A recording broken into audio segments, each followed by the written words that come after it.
सम्माननीय सभामुखज्यू र सम्पूर्ण आज यो सभामा उपस्थित हुनुभएका मान्यज्यूहरू, सर्वप्रथम त म एउटा अचम्मको सांसदको रूपमा यहाँ आएको छु।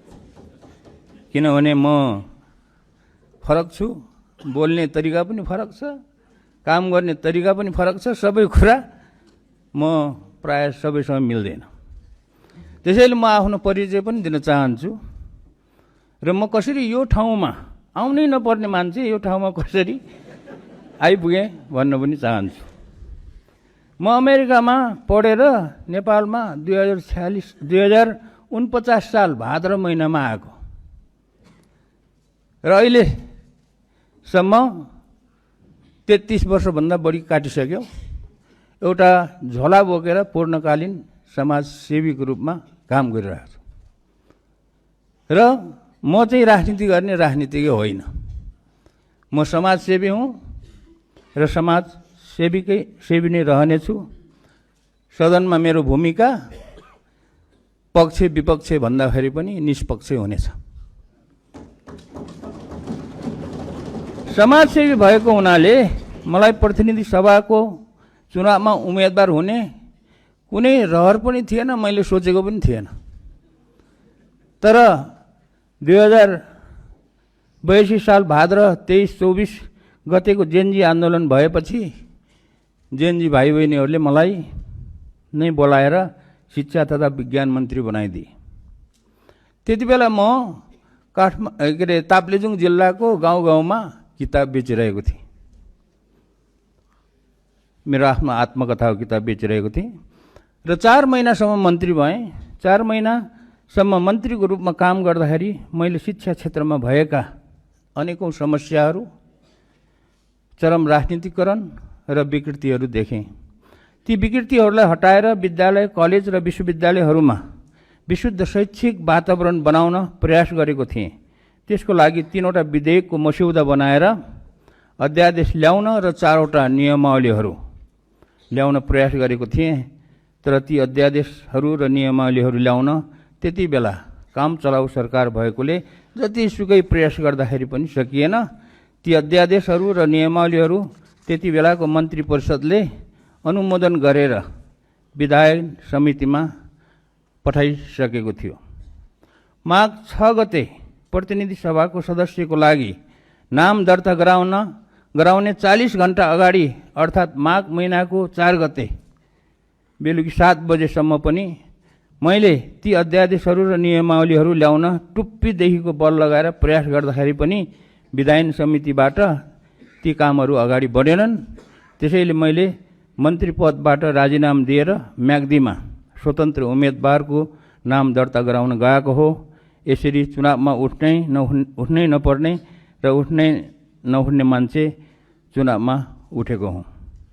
म शिक्षा मन्त्री हुँदा ल्याउन खोजेको विधेयक र नियमावलीहरू सम्माननीय प्रधानमन्त्रीज्यूको शिक्षा हेर्ने टिमलाई माननीय सदस्य धर्मकेशी मार्फत गइसकेको छ। आज सदनमा उपस्थित हुनुभएका माननीय ज्यूहरूलाई छोटकरीमा भन्नुपर्दा ती विधेयक र नियमावलीहरू यस प्रकार थिए भनेर जानकारी दिन चाहन्छु। पहिलो अध्यादेश हाल भएका 18वटा विश्वविद्यालयहरूको व्यवस्थापन र सञ्चालनलाई राजनीतिकरणबाट मुक्त गरी पठन पाठनलाई प्रभावकारी बनाउन छाता कानुन बनाउने थियो। त्यसमा सम्पूर्ण विश्वविद्यालयहरूको कुलपति प्रधानमन्त्री हुने व्यवस्थालाई हटाएर योग्य र इमान्दार प्राज्ञिकहरूको समूहले विश्वविद्यालय सञ्चालन गर्ने भन्ने विधेयक थियो। विश्वविद्यालयलाई राजनीतिबाट मुक्त गर्न यो काम गर्नै पर्छ। दोस्रो अध्यादेश विश्वविद्यालयमा लेक्चरर, उपप्राध्यापक, सहप्राध्यापक र प्राध्यापकहरूको नियुक्तिमा भएको चरम राजनीतिकरणलाई हटाउन र योग्य व्यक्तिहरूलाई नियुक्त गर्न हाल प्रत्येक विश्वविद्यालयमा भएका 18वटा विश्वविद्यालय सेवा आयोगहरूलाई खारिज गरी लोकसेवा आयोग जस्तै एउटा मात्र सेवा आयोग गठन गर्ने भन्ने विधेयक थियो। तेस्रो अध्यादेश अर्थतन्त्र विकास गरेर नेपाललाई कागजमा मात्र होइन कि आर्थिक रूपमा नै एउटा समृद्धिशाली देश बनाउन र युवाहरूलाई स्वदेशमा नै रोजगारी सिर्जना गर्नको लागि विज्ञान, प्रविधि, व्यावहारिक अनुसन्धान र नवप्रवर्धनलाई उच्च प्राथमिकता दिने र प्रतिभाशाली र सृजनशील युवाहरूलाई देशमा नै राखेर उनीहरूको प्रतिभालाई उजागर गर्ने मौका दिनको लागि प्रधानमन्त्रीको नेतृत्वमा एउटा विज्ञान प्रविधि अनुसन्धान तथा नवप्रवर्तन कोषको निर्माण र सञ्चालन गर्ने भन्ने विधेयक थियो। यो विधेयकको बारेमा मैले विगत 20 वर्षमा बनेका धेरै सरकारहरूलाई गरेको विनम्र अनुरोध भालुलाई पुराण सुनाएको जस्तो भएको थियो। अहिलेको सरकारले पक्कै पनि यो कुरा सुन्छ होला भन्ने विश्वास छ। यो सारा नेपालीको अनुरोध हो, मेरो मात्र अनुरोध होइन। 4. विज्ञान प्रविधिको विकास नगरिकन कुनै पनि देश आर्थिक रूपमा समृद्ध नहुने भएकोले नेपालमा एउटा छुट्टै र शक्तिशाली विज्ञान प्रविधि अनुसन्धान तथा नवप्रवर्तन मन्त्रालय खोल्नुपर्छ।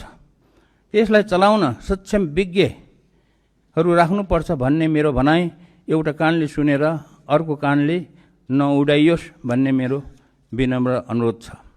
यो कुरा म आफू नै शिक्षा तथा विज्ञान मन्त्री हुँदा जोडतोडले उठाएको थिएँ, तर त्यति बेला सफल हुन सकिएन।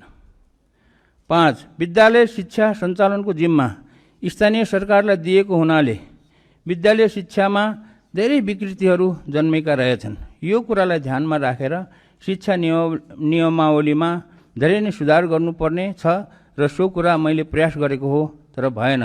जस्तै उदाहरणको लागि विद्यालय व्यवस्थापन समितिको गठनमा राजनैतिक हस्तक्षेप हटाउने, योग्य प्रधानाध्यापकको नियुक्ति गर्ने, शिक्षकहरूको सरुवामा राजनीतिक प्रभाव हटाउने र दरबन्दी शिक्षकहरूको दरबन्दी बढाउने जस्ता। ल म सकिहालेँ, यति समापन गर्नुहोस्। म 1 मिनट दिनुहोस्।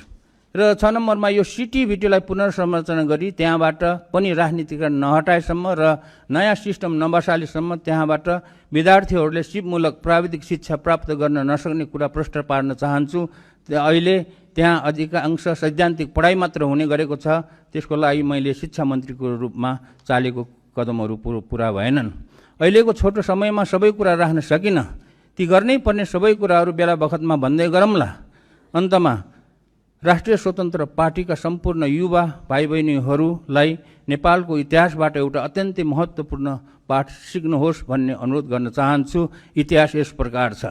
नेपालीहरूलाई राजनीतिक स्वतन्त्र दिलाई नेपाललाई विश्वमा चिनिने गरेर एउटा समृद्धिशाली देश बनाउनको लागि विक्रम सम्वत 2070 सालको क्रान्ति, 2015 सालको संसदीय निर्वाचन, 2046 सालको वृहत जनआन्दोलन र 2063 सालको दोस्रो आन्दोलन शहीद मधेस आन्दोलन भएको थियो।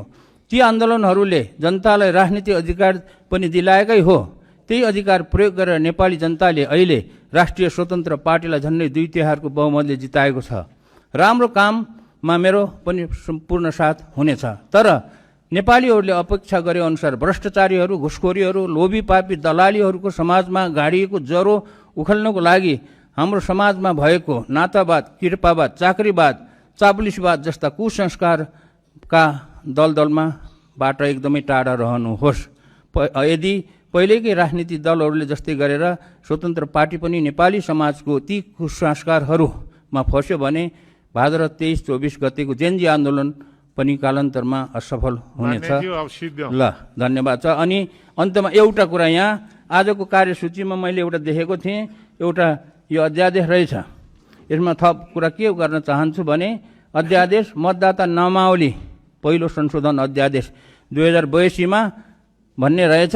त्यसमा चाहिँ म के भन्न चाहन्छु भने अब आउने 2084 को प्रदेश र स्थानीय सरकारको चुनावमा विदेशमा काम गर्ने सम्पूर्ण वैधानिक नेपाली नागरिकहरूले पनि भोट दिन पाउने व्यवस्था होस् भन्ने कुराको अनुरोध गर्न चाहन्छु। किनभने यो कुरा मैले गत फागुन 21 गतेको चुनावमा पनि व्यवस्था होस् भनेर म आफू मन्त्री हुँदा पनि पटक पटक प्रयास गरेको हो, त्यो हुन सकेन। र धन्यवाद।